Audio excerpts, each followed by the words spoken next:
Now, just reflecting on a conversation I had with a fellow entrepreneur not too long ago about one of the biggest mistakes that new and even seasoned entrepreneurs make.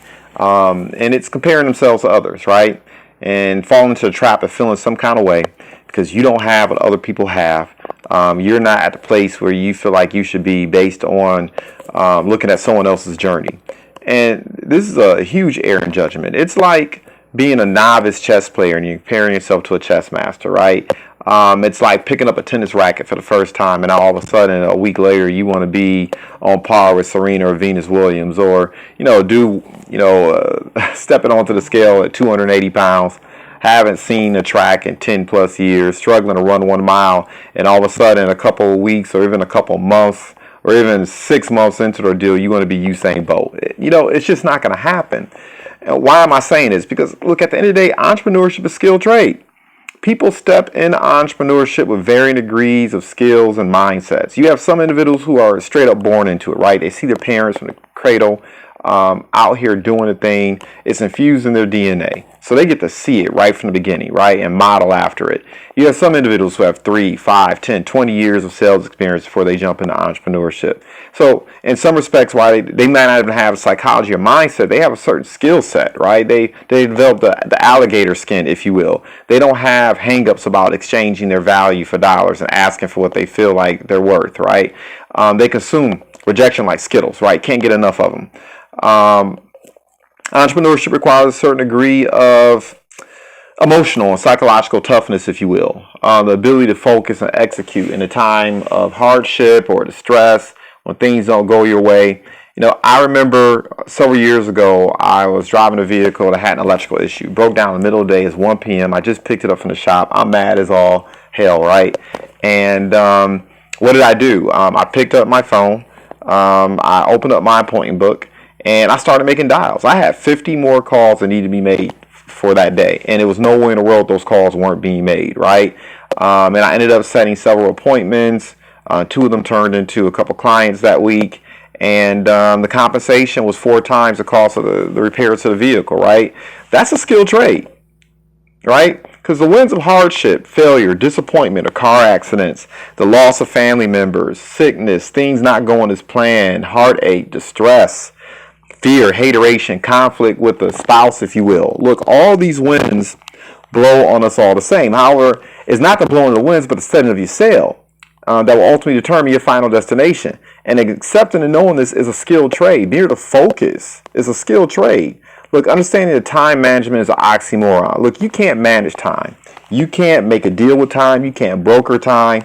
You can't sell extra time. No one's time is more valuable than anyone else's. There's no negotiating with time. But there is such thing as priority management, right? And ultimately, that's what determines why some are able to create more value in the time they have, and thus they enjoy more financial success. I mean, that's what it really boils down to. Look, not giving a rat's ass about people's opinions is a skilled trade. Leadership is a skilled trade. Success, winning is a skilled trade. Look, when you're born, when you look at a baby, the baby is not thinking about winning. The baby doesn't know it's a winner. The baby's thinking about that warm blanket. It's thinking about that nipple or that bottle, right? It's thinking about soothing noises and soothing smells. It's thinking about survival. That's what you're about when you're a baby. So unless you have a course correction, you remain that survival. That survival instinct remains first and foremost in your mind. Being liked, being soothed, being comfortable, right? But we all know that entrepreneurship begins at the end of your comfort zone. These are the things that I'm talking about. And you got to give yourself time to develop these muscles, right? You have to give yourself time to learn things. The hustle is a muscle, to be cliche, right? You got to give yourself time to build these muscles. You have to find workout partners. You have to read and learn the content. You have to rewire your mind. You have to learn to shut the F up sometimes and just listen, right? Before you talk. Find mentors. Look, W-2s and 1099s, totally different animals. They use different parts of the brain all together. And just once again, not to be redundant, but it's just the truth. Entrepreneurship is skilled trade. You have to give it the respect it deserves, especially if you expect your skilled trade, your entrepreneurship journey to compensate you more than 98% of the U.S. population. I mean, after all, the majority of people are earning $40,000 a year. That's the super majority of individuals here in the United States are earning that income. And if you desire more than that out of an entrepreneurship venture, you got to treat it just like you would an occupation that you know you'd have to go to school for 10, 12, or 16 years. You got to do the exact same thing with your business. Now, this is an excuse to have low expectations, right? It's just a reminder to give yourself the time to level up and grow into that entrepreneurship body that you're building and mindset, psychologically, spiritually, etc.